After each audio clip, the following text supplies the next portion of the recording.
تسلط الضوء على معاناة المواطن محمد العود الذي اشتغل كإطار تربوي لمدة 19 سنة، والآن يعاني من حالة التشرد. المدة التي قضاها في كإطار تربوي لم تشفع له من غدر الزمن. السي محمد العود، احكي لنا المشكلة ديالك من البداية حتى وقاش وقع لك البروبليم.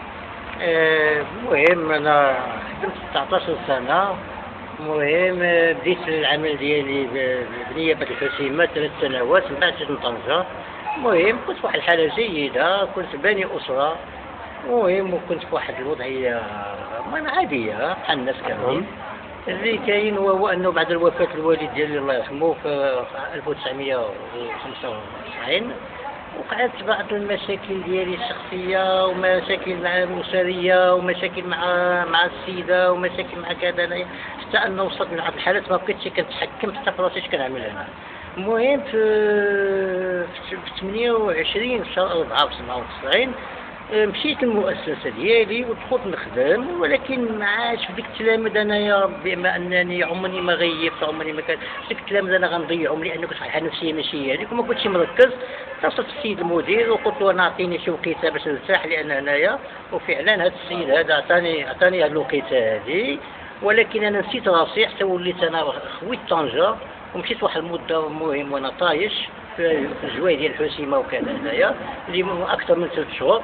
ومن بعد منين رجعت وكذا هنايا لان وقفت لي الماندا وقفت لي المسألة هنايا، فملي رجعت وداك الشيء هنايا المدير طلب مني بانني قال لي نوقع لك واحد خصك تعمل شهاده طبيه وكذا.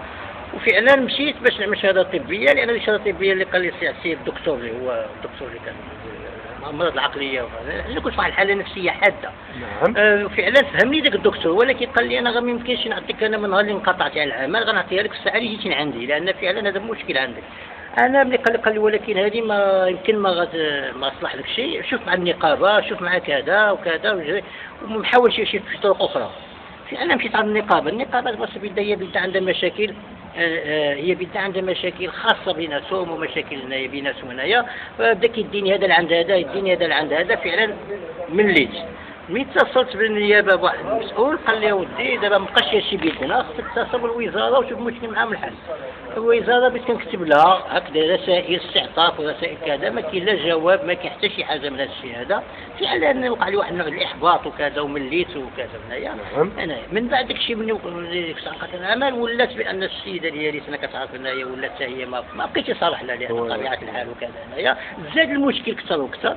من بعد داكشي هنايا وقع لي مشاكل كثير هنايا، فاصبت بداء السكري وعندي مسائل ديال الطبيب وعندي مسائل ديال السكري وعانيت هنايا. فاجبرت بانني ما حتى واحد ما يقدر يقبلك، لان بطبيعه الحال لان واحد الانسان دابا بالنسبه لنا كتعرفوا حنايا العقليه ديال المجتمع المغربي والاسره المغربيه، لانه ملي كيشوفوا واحد الانسان خدام وما خدامش كيقول لك وانت عملتي راسك، عملتي تسرعتي، عملتي فعلتي كذا، تعرضت للعمل وتعملتي هذا الشيء هذا كذا، فحتى واحد ما يتعامل معك هذا خص من بعض الشارع وكذا شيء.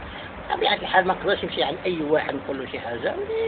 بقيت بهذه الطريقة هذه لمدة 19 سنة وأنا في الشارع. بارك الله. 19 سنة العام في الشارع متساوية. هذه المهم. دابا انت يا سي محمد العود، يعني شنو المتمنيات ديالك، شنو الامنيات ديالك وشنو المطالب ديالك؟ المطالب ديالي المهم انا كنحاول مع المسؤولين الله يجازيهم بخير ديال وزاره التربيه الوطنيه بانهم يحاولوا بانهم يشوفوا لي شي حل، والاقل الا ما كان والو يعطوني غير واحد اللي هو القانون اللي كيسمح لي انا حسب مدونه الشغل غير ديك السنوات اللي قضيتها يعطوني الحساب ديالها وهذه المسائل اللي كاينه اقل ما يمكن، وهذا هذا حق مشروع.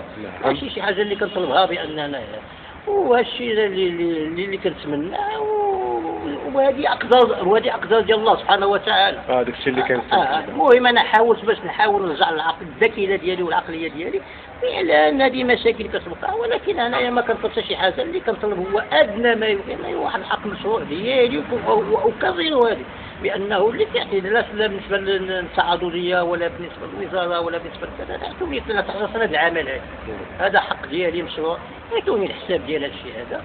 واذا كان شي حال اخر تعاملوا معايا ولا خرجوا لي واحد التقاعد ولا شي حاجه فجزاهم الله خير.